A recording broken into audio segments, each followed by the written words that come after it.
Bismillahirrahmanirrahim. Assalamualaikum warahmatullahi wabarakatuh dan salam sejahtera. Terima kasih kepada saudara pimpinan majlis, Div atau tetamu-tetamu kehormat yang berada di hadapan ini, Tuan Guru Mahfuz Muhammad selaku pengerusi As-Sabiqun, yang dikasihi Pesuruhjaya PAS Negeri Johor Ustaz Abdullah Husin, Timbalan Pesuruhjaya PAS Negeri Johor Cikgu Roslan Nikmat, adinda saya Ustaz Naufal selaku Ketua Pemuda PAS Negeri Johor, dan saudara saya Saudara Khairul Faizi selaku Penolong Setiausaha PAS Pusat. Tuan-tuan dan puan-puan yang saya kasihi, jadi alhamdulillah kita telah melalui lebih kurang 5 hari proses kempen bagi pilihan raya kecil N13 Simpang Jeram ini. Dan sepanjang 5 hari ini kita telah mula terasa bagaimana semua instrumen kerajaan yang telah digunakan di dalam menghadapi pihak pembangkang dalam menghadapi PRK ini. Apa yang dikatakan sebagai 3M itu benar-benar berlaku, iaitu penggunaan segala bentuk machinery daripada kerajaan pusat dan kerajaan negeri, penggunaan money dan juga penggunaan manpower yang banyak untuk menghadapi kita.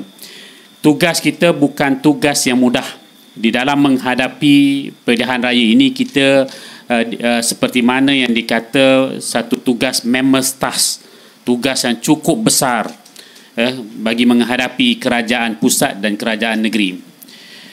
Namun ianya tidak mematahkan semangat dan motivasi kita semua. Hasil daripada apa yang telah kita lakukan sepanjang 4-5 hari ini, berbanding dengan 2018 dan 2022, kita dapati suasananya sungguh berbeza dan semakin baik berbanding dahulu. Jadi ada beberapa perkara yang saya boleh cerita di sini dan ada beberapa perkara yang akan menjadi strategi kepada parti atau pihak Perikatan Nasional. Sepanjang hari ini saya telah berjumpa dengan pelbagai peringkat atau pelbagai bentuk ahli masyarakat. Sebelum daripada itu, saya ingin mengajak tuan-tuan dan puan-puan untuk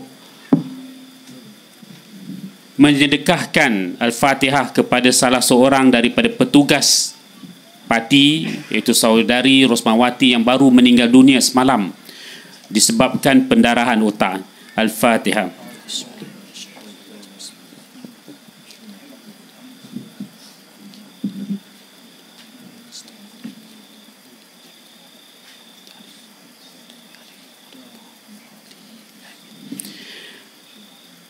Saya ingin mengucapkan supaya pihak keluarganya akan terus tabah menerima ujian yang dihadapi oleh keluarga beliau. Di samping itu, pada hari ini saya melihat seorang ibu yang lumpuh separuh badan kerana mengalami strok buat kali ketiga. Beliau telah mengalami strok pada tahun 2018. Beliau mengalami sekali lagi strok pada 2019, dan pada hari ini, pada tahun ini, beliau mengalami sekali lagi strok. Setelah saya lihat sejarah penyakitnya, saya dapati kenapa beliau mendapat strok kali ketiga, disebabkan beliau tidak mampu untuk membeli ubat yang sepatutnya beliau makan dengan harga lebih kurang RM360 sebulan.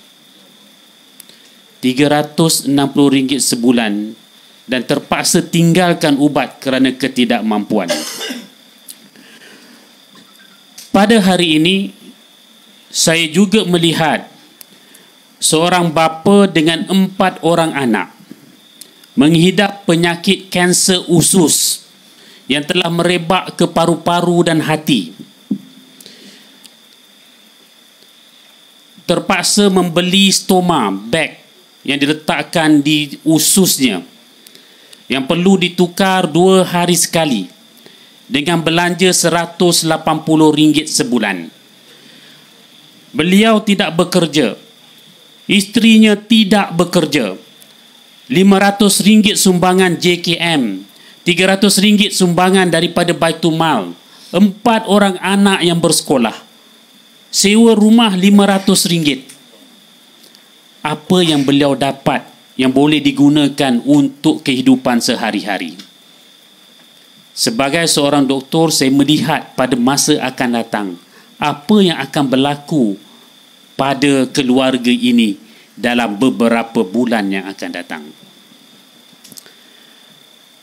Pada hari ini, saya juga melihat seorang bapa yang tinggal bersama dengan anaknya seorang, mengidap stroke selama 3 minggu. Isterinya sudah meninggal. Keperluan harian hanya bergantung ihsan daripada masyarakat setempat. Mendapat bantuan JKM sekadar RM500 sebulan untuk cover makan selama sebulan. Senario ini berlaku di hadapan mata kita. Dan perkara ini berlaku di banyak tempat. Kesempitan di dalam kehidupan. Dalam keadaan kita menghadapi kemerdekaan pada esok hari, sebahagian daripada masyarakat masih lagi berada di dalam keadaan kesempitan, tidak mampu untuk meraihkan kemerdekaan yang kita agungkan. Tuan-tuan dan puan-puan, inilah yang berlaku dalam masyarakat kita, yang memerlukan perhatian kita semua. Sekiranya keadaan ini berterusan dengan keadaan ekonomi yang semakin mengucup, disebabkan direction daripada negara yang tidak fokus kepada pembangunan yang sepatutnya mereka lakukan, kita takuti akan lebih banyak golongan masyarakat seperti ini. Sebab itu kita kata perlunya kita reset kembali. Kita reset kembali kepimpinan negara ini melalui referendum daripada apa keputusan daripada pilihan raya kecil N13 dan Parlimen P161 pulai ini.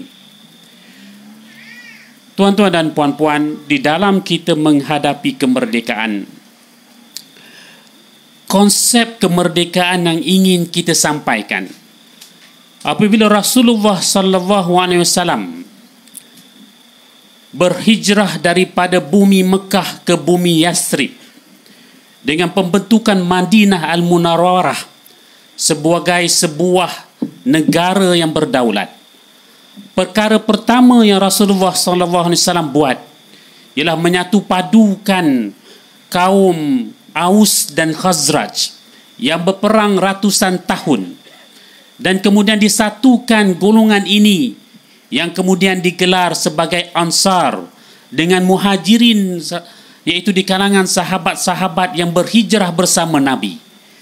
Dibentuknya penyatuan yang sungguh kental sifatnya, dan dengan penyatuan yang kental inilah maka mereka akhirnya dapat membebaskan bumi Mekah, dan bukan sekadar bumi Mekah, mereka membebaskan seluruh dunia, sehingga 2/3 daripada dunia daripada kegelapan kekufuran kepada keindahan dan nyalaan api keislaman, cahaya keislaman. Inilah mesej merdeka yang ingin kita inginkan. Perubahan daripada kegelapan kepada kebaikan. Asasnya satu, penyatuan ummah. Maka atas dasar itulah kita pada hari ini, apa yang kita ingin anjurkan kepada masyarakat di negara ini, mana-mana seruan kemerdekaan perlulah didasarkan dengan satu, iaitu penyatuan ummah di kalangan golongan yang dominan di dalam negara, dan pada masa yang sama melibatkan seluruh kaum-kaum yang ada di Malaysia ini. Sekiranya mana-mana pihak di dalam negara ini, terutamanya kaum yang dominan, masih tetap bertelagah, maka kita tidak akan capai cita-cita kemerdekaan yang kita inginkan. Pada hari ini kita mempunyai satu peluang yang cukup cerah yang membolehkan kita menyatu padukan Melayu Islam ini di bawah satu bendera, di bawah satu pakatan, yang tidak ada lagi peluang ini sebelum daripada ini, dan kita tidak tahu sama ada peluang ini akan ada pada masa hadapan. 3 parti besar di dalam Malaysia yang memperjuangkan konsep ataupun prinsip kepentingan Melayu Islam, iaitu UMNO, Bersatu dan PAS, kita anjurkan supaya mereka dapat duduk bersama. Inilah perjuangan kita, dan perjuangan ini bukan baru ini, tapi perjuangan ini kita telah lakukan sejak daripada beberapa tahun yang lalu.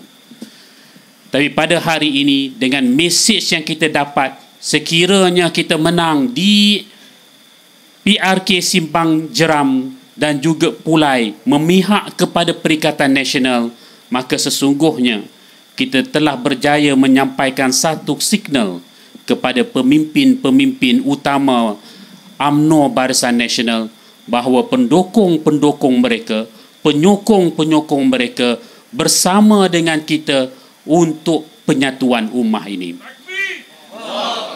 Tuan-tuan dan puan-puan, walaupun kita kata ianya merupakan satu idealisme yang kita perjuangkan, tetapi kita percaya ianya bukan fantasi, tetapi ianya akan menjadi realiti. Tapi kita memerlukan kerja kuat, tuan-tuan dan puan-puan. Kerja kuat kita semua di dalam memastikan apa yang kita cita-citakan itu dapat terlaksana.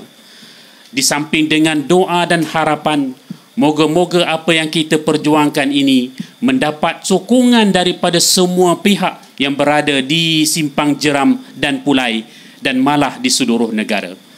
Maka pada hari ini, pada malam ini, saya tidak berhajat untuk berucap panjang. Kita berada di ambang merdeka. Sukalah untuk saya mengucapkan selamat menyambut hari kemerdekaan 66 tahun kepada bumi Malaysia yang tercinta. Wabillahi taufiq wal hidayah. Assalamualaikum warahmatullahi wabarakatuh.